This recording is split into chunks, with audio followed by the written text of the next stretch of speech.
Yeah. Main Arena. Alam ko na nababasa niyo rin online, pero ang dami na nagsasabi, nagtitipon-tipon ng mga 18. Kaya daw nila to sold out in 24 hours, Wow. less than 24 hours, even in minutes. Wow. Anong reaction niyo dito? Siyempre, I mean, siyempre, yun naman ang wish ng everyone. But, siyempre, it's 18. We know naman how supportive they are. We know how active they are, especially sa social media. Of course, every artist, ganyan yung wish na sa mga concert nila ma-sold out agad. But us naman, as a group, yes, masaya siya, but hindi naman po kami nagmamadali. Parang, it's a big move for our team na biglang mag-Philippine Arena. But of course, we trust ourselves, our team, and of course, our 18. Kaya, wala naman siya sa bilis. Mas nagpo-focus kami dun sa may experience nila dun sa buong concert. Mas iniisip namin na di sila mahirapan, dapat mas maging accessible lahat sa kanila.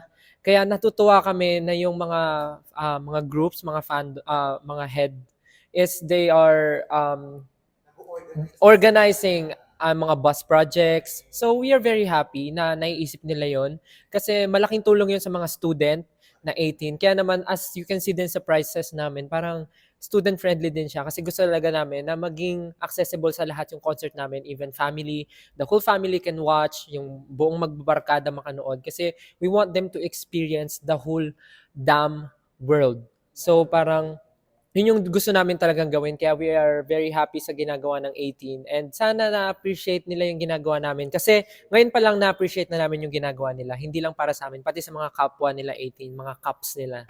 So ayun. They are, isa-isang sasagot kasi ko narinig si Ken sumagot eh. Isa-isa from Ken hanggang kay Pinuno. Yep. Ano sa iyo ang simula at wakas? Simula at wakas, for me, is a revelation na, you know, just because it's called wakas doesn't mean na ending na talaga siya. Yung ending talaga, you're not sure if yun na talaga yung end eh.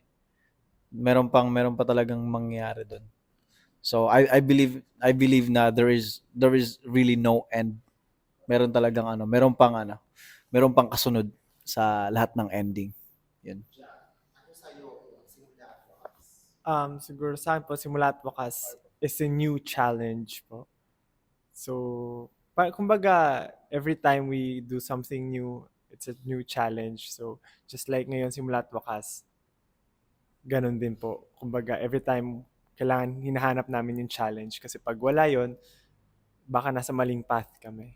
Ayun po. For me, simula at wakas, I guess, i-connect ko na lang siya sa character ko dun sa music video. For me, simula at wakas is like being born again. Parang new life siya eh. Parang starting fresh ulit. Kasi parang in this lifetime, we never know naman kung kailan yung last natin. So, treat every performance as your last. So, parang yun. Josh, Akin po, it's a choice. Ikaw mamimili kung kailan mo sisimulan at kailan mo wawakasan. Hindi, pero parang parang lagi ko kasi sinasabi, pag may ginagawa ka, di ba? Parang araw-araw laging ko-questionin, ito na ba talaga ang wakas? O ito ba ang simula? So, ganun siya for me. And it's a question for me din every day, to be honest. Bakit ko nga ba ginagawa to? and you Ayun. continue to find answer to that question. Yes. Kumbaga responsibility natin sa sarili natin na tapusin kung ano yung sinimulan natin. Pinuno, Ano ba sa akin? Kasi sabi ko po kanina, sobrang proud ako sa ano na to kasi sobrang daming utak ang nag-contribute para sa EP na to. Siguro po sa akin found siguro a picture of passion. Yan, puno ng passion. Kumbaga talagang lahat ng tao sinali nila para makabuo kami ng something na ganito kalaki and ganito ka-move, ganito ka life-changing.